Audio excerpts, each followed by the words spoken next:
ನಮಸ್ಕಾರ. ನಾನು ಗಿರೀಶ್ ಕುಮಾರ್, ಸಹಾಯಕ ಪ್ರಾಧ್ಯಾಪಕ, ಅರ್ಥಶಾಸ್ತ್ರ ವಿಭಾಗ.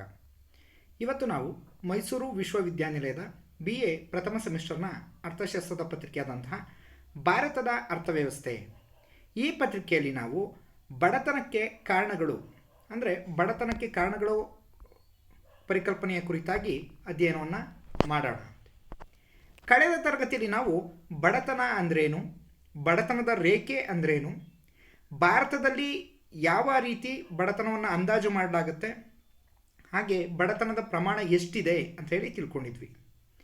ಇವತ್ತಿನ ತರಗತಿಯಲ್ಲಿ ನಾವು ಬಡತನಕ್ಕೆ ಕಾರಣಗಳೇನು, ಅಂದರೆ ಭಾರತದಲ್ಲಿ ಈ ಪ್ರಮಾಣದ ಬಡತನ ಅಸ್ತಿತ್ವದಲ್ಲಿರೋದಕ್ಕೆ ಕಾರಣಗಳೇನು ಅನ್ನೋದ್ರ ಬಗ್ಗೆ ತಿಳ್ಕೊಳ್ಳೋಣ.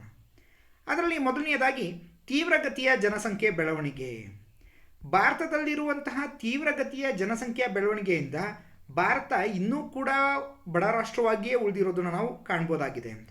ಅಂದರೆ ರಾಷ್ಟ್ರೀಯ ಆದಾಯದ ಏರಿಕೆಯ ಪ್ರಮಾಣದಲ್ಲಿಯೇ ಜನಸಂಖ್ಯೆ ಏರ್ತಾ ಹೋದರೆ ಯಾವುದೇ ಸಮಸ್ಯೆ ಉಂಟಾಗೋದಿಲ್ಲ. ಆದರೆ ಇಲ್ಲಿ ರಾಷ್ಟ್ರೀಯ ಆದಾಯದ ಬೆಳವಣಿಗೆ ದರ ಕಡಿಮೆ ಇದ್ದು ಜನಸಂಖ್ಯೆಯ ಬೆಳವಣಿಗೆ ದರ ಹೆಚ್ಚಾಗಿರೋದ್ರಿಂದ ರಾಷ್ಟ್ರೀಯ ಆದಾಯ ಕಡಿಮೆ ಹಂಚಿಕೆ ಆಗ್ತಾ ಇದೆ. ಅಂದರೆ ಬಡತನ ಯಾಕೆ ಇಲ್ಲಿ ಭಾರತದಲ್ಲಿ ಇನ್ನೂ ಹೆಚ್ಚಾಗಿಯೇ ಉಳ್ಕೊಂಡಿದೆ ಅಂತ ಅಂದರೆ, ಭಾರತದ ರಾಷ್ಟ್ರೀಯ ಆದಾಯ ಕಡಿಮೆ ಪ್ರಮಾಣದಲ್ಲಿ ಹೆಚ್ಚಾಗ್ತಾ ಇದೆ, ಆದರೆ ಜನಸಂಖ್ಯೆ ಬೆಳವಣಿಗೆ ದರ ಹೆಚ್ಚು ಪ್ರಮಾಣದಲ್ಲಿದೆ. ಹಾಗಾಗಿ ರಾಷ್ಟ್ರೀಯ ಆದಾಯ ಎಲ್ಲ ಜನರಿಗೂ ಹಂಚಿಕೆಯಾದಂಥ ಸಂದರ್ಭದಲ್ಲಿ ಜನಸಂಖ್ಯೆ ಹೆಚ್ಚಾಗಿರೋದ್ರಿಂದ ಕಡಿಮೆ ಆದಾಯ ಅವರಿಗೆ ಲಭ್ಯ ಆಗುತ್ತೆ.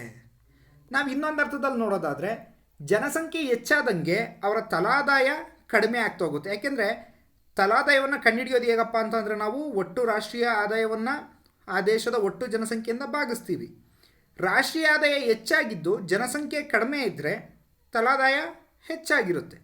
ರಾಷ್ಟ್ರೀಯ ಆದಾಯ ಕಡಿಮೆ ಇದ್ದು ಜನಸಂಖ್ಯೆ ಹೆಚ್ಚಾಗಿದ್ದರೆ ತಲಾದಾಯ ಕಡಿಮೆ ಆಗ್ತಾ ಹೋಗುತ್ತೆ. ಹಾಗಾಗಿ ತೀವ್ರಗತಿಯಲ್ಲಿ ಬೆಳೆಯುತ್ತಿರುವಂಥ ಜನಸಂಖ್ಯೆಯ ಬೆಳವಣಿಗೆ ಕೂಡ ಬಡತನಕ್ಕೆ ಅತಿ ಪ್ರಮುಖವಾದಂಥ ಕಾರಣ ಅಂತ ಹೇಳಿ ನಾವು ಹೇಳ್ಬೋದಾಗಿದೆ ಅಂತ. ಎರಡನೇದು ಕೃಷಿಯ ಕಡಿಮೆ ಉತ್ಪಾದಕತೆ.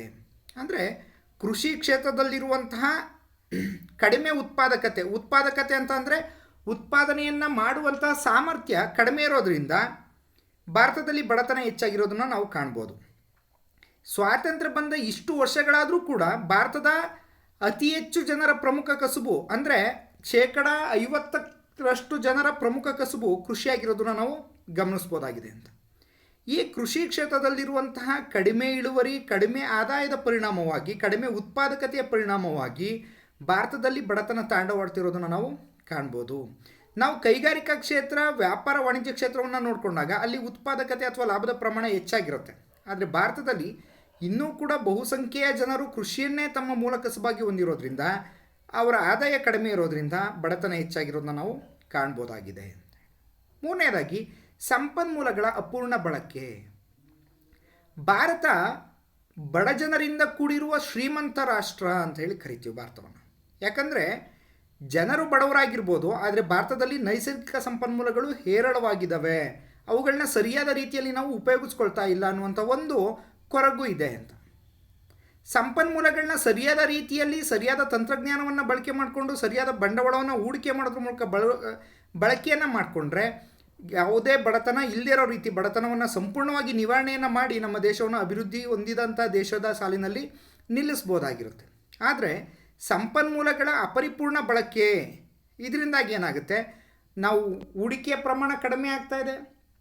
ಹೂಡಿಕೆ ಕಡಿಮೆ ಆದರೆ ಉತ್ಪಾದನೆ ಕಡಿಮೆ ಆಗುತ್ತೆ, ಉತ್ಪಾದನೆ ಕಡಿಮೆ ಆದರೆ ಆದಾಯ ಕಡಿಮೆ ಆಗುತ್ತೆ, ಆದಾಯ ಕಡಿಮೆ ಆದರೆ ಲಾಭದ ಪ್ರಮಾಣ ಕಡಿಮೆ ಆಗುತ್ತೆ, ಲಾಭ ಕಡಿಮೆ ಆದರೆ ನಾವು ಕೊಂಡುಕೊಳ್ಳುವ ಶಕ್ತಿ ಕಡಿಮೆ ಆಗುತ್ತೆ, ಕೊಂಡುಕೊಳ್ಳುವ ಶಕ್ತಿ ಕಡಿಮೆ ಆಗೋದ್ರಿಂದ ನಮ್ಮ ಅನುಭೋಗ ಕಡಿಮೆ ಆಗುತ್ತೆ, ಅನುಭೋಗ ಕಡಿಮೆ ಆದರೆ ಮತ್ತೆ ಸರಕುಗಳ ಉತ್ಪಾದನೆ ಕಡಿಮೆ ಆಗುತ್ತೆ. ಈ ರೀತಿಯಾಗಿ ಸಂಪನ್ಮೂಲಗಳ ಅಪರಿಪೂರ್ಣ ಬಳಕೆ ಅಥವಾ ಅಪೂರ್ಣ ಬಳಕೆಯಿಂದಾಗಿ ಭಾರತ ಬಡ ರಾಷ್ಟ್ರವಾಗಿ ಉಳಿದಿರೋದನ್ನ ನಾವು ಕಾಣ್ಬೋದು ಅಂತ. ನಾಲ್ಕನೆಯದು ಅಸಮಾನ ಭೂ ಹಂಚಿಕೆ. ಭಾರತದಲ್ಲಿ ಪ್ರಪಂಚದಲ್ಲಿಯೇ 7ನೇ ದೊಡ್ಡ ಭೂ ವಿಸ್ತೀರ್ಣವನ್ನು ಭಾರತ ಹೊಂದಿದ್ರೂ ಕೂಡ ಎಲ್ಲರ ಬಳಿಯೂ ಸಮನಾದ ಪ್ರಮಾಣದಲ್ಲಿ ಭೂಮಿ ಹಂಚಿಕೆ ಆಗಿಲ್ಲ. ಕೆಲವ್ರ ಹತ್ರ 50 ಎಕರೆ ಭೂಮಿ ಇದ್ದರೆ ಇನ್ನು ಕೆಲವ್ರ ಹತ್ರ ಯಾವುದೇ ಭೂಮಿ ಇರೋದಿಲ್ಲ. ಕೆಲವ್ರ ಹತ್ರ 5 ಎಕರೆ ಇರುತ್ತೆ, ಕೆಲವ್ರ ಹತ್ರ 10 ಗುಂಟೆ ಇರುತ್ತೆ. ಈ ರೀತಿಯಾಗಿ ಭೂಮಿಯ ಹಂಚಿಕೆ ಅಸಮಾನವಾಗಿದೆ, ಅಸಮರ್ಪಕವಾಗಿದೆ. ಈ ರೀತಿಯಿಂದ ಏನಾಗ್ತಾ ಇದೆ, ಅತಿ ಹೆಚ್ಚು ಭೂಮಿಯನ್ನು ಹೊಂದಿರುವವರು ಉತ್ತಮವಾದಂಥ ಬೆಳೆಯನ್ನು ಬೆಳೆದು ಹೆಚ್ಚು ಆದಾಯವನ್ನು ಪಡೆದು ಶ್ರೀಮಂತರಾಗ್ತಾ ಇದ್ದಾರೆ. ಯಾವುದೇ ಭೂಮಿಯನ್ನು ಹೊಂದಿಲ್ಲದೆ ಇರೋರು ಅಥವಾ ಕಡಿಮೆ ಭೂಮಿಯನ್ನು ಹೊಂದಿರುವಂಥವರು ಬಡವರಾಗಿಯೇ ಉಳಿದಿದ್ದಾರೆ. 5ನೇದು ಗ್ರಾಮೀಣ ಕೈಗಾರಿಕೆಗಳ ಕುಸಿತ.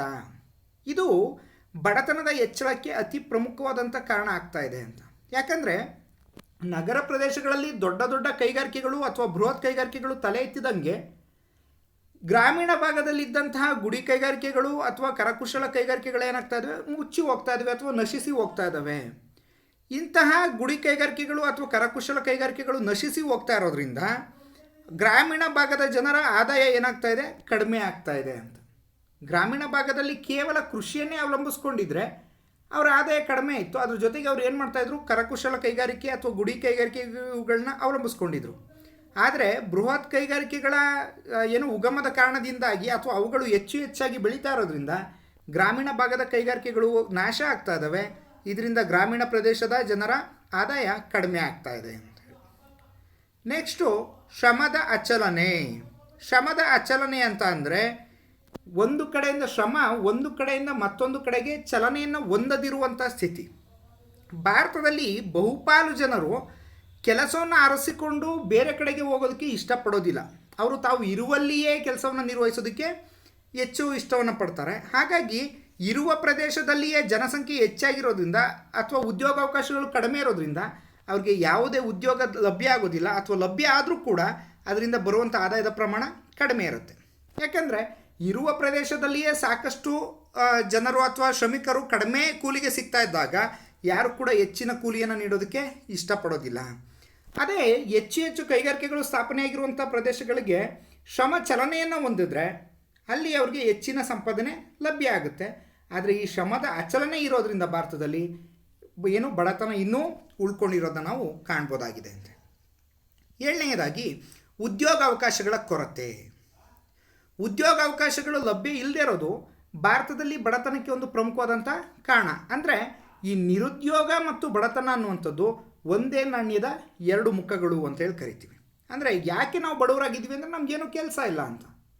ಯಾಕೆ ನಾವು ಏನು ಕೆಲಸ ಮಾಡ್ತಿಲ್ಲ ಅಂದರೆ ನಮ್ಮ ಹತ್ರ ಏನೂ ಆದಾಯ ಇಲ್ಲ, ನಾವು ಏನೂ ಹೂಡಿಕೆಯನ್ನು ಮಾಡ್ತಾ ಇಲ್ಲ ಅಂತ. ಹಾಗಾಗಿ ನಾವು ನಿರುದ್ಯೋಗ ಮತ್ತು ಬಡತನವನ್ನು ಒಂದೇ ನಾಣ್ಯದ 2 ಮುಖಗಳು ಅಂತೇಳಿ ಕರಿತೀವಿ. ಈ ಉದ್ಯೋಗಾವಕಾಶಗಳು ಲಭ್ಯ ಇಲ್ಲದಿರೋದ್ರಿಂದ ಸರಿಯಾದ ರೀತಿಯಾದಂಥ ಉದ್ಯೋಗಾವಕಾಶಗಳು ಸಿಗದೇ ಇರೋದ್ರಿಂದ ಅವರ ಆದಾಯ ಕಡಿಮೆಯಾಗಿ, ಜನರ ಆದಾಯ ಕಡಿಮೆಯಾಗಿ ಅವರಿಗೂ ಬಡವರಾಗಿ ಉಳಿದಿರೋದನ್ನು ನಾವು ಕಾಣ್ಬೋದು ಅಂತೇಳಿ. 8ನೇದು ಜಾತಿ ಪದ್ಧತಿ. ಬಡತನಕ್ಕೂ ಜಾತಿ ಪದ್ಧತಿಗೂ ನಿಕಟವಾದಂಥ ಸಂಬಂಧ ಇರೋದನ್ನು ಅಥವಾ ಸಂಪರ್ಕ ಇರೋದನ್ನು ನಾವು ಗಮನಿಸ್ಬೋದು. ಯಾಕೆಂದರೆ ಭಾರತದಲ್ಲಿ ಜಾತಿ ಪದ್ಧತಿ ಆಧಾರದ ಮೇಲೆ ಅವರ ಪ್ರಮುಖ ಕಸುಬುಗಳು ನಿರ್ಧಾರ ಆಗಿರೋದನ್ನು ನಾವು ಕಾಣ್ಬೋದು.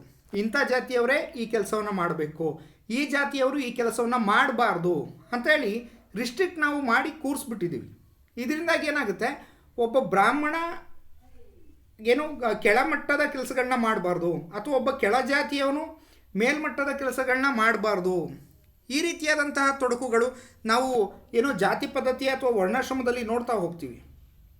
ಈ ರೀತಿಯಿಂದಾಗಿ ಏನಾಗುತ್ತೆ, ಅವರು ತಮಗಿಷ್ಟ ಬಂದಂಥ ಕೆಲಸವನ್ನು ಮಾಡೋದಕ್ಕೆ ಸಾಧ್ಯ ಆಗ್ತಾ ಇಲ್ಲ. ಹಾಗಾಗಿ ಅವರ ಆದಾಯದ ಪ್ರಮಾಣ ಕಡಿಮೆ ಇರೋದನ್ನು ನಾವು ಕಾಣ್ಬೋದು ಅಂತ ಹೇಳಿ. ನೆಕ್ಸ್ಟು 9ನೇದು ಸಾಮಾಜಿಕ ಸಂಪ್ರದಾಯಗಳು.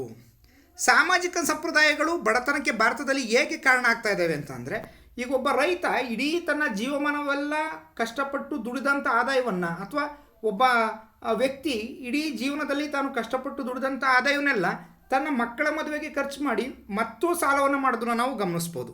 ಅಂದರೆ ಭಾರತದ ಸಾಮಾಜಿಕ ವ್ಯವಸ್ಥೆಯಲ್ಲಿ ಹಬ್ಬ ಹರಿದಿನಗಳಾಗಿರ್ಬೋದು ಅಥವಾ ಮದುವೆ ಮುಂಜಿಗಳಾಗಿರ್ಬೋದು ಅಥವಾ ಇನ್ನಿತರ ಕಾರ್ಯಗಳಾಗಿರ್ಬೋದು, ಇನ್ನಿತರ ಧಾರ್ಮಿಕ ಕಾರ್ಯಗಳಿಗೋಸ್ಕರ ಅಪಾರ ಪ್ರಮಾಣದಲ್ಲಿ ಹಣವನ್ನು ವೆಚ್ಚ ಮಾಡ್ತಿರೋದನ್ನು ನಾವು ಕಾಣ್ಬೋದು.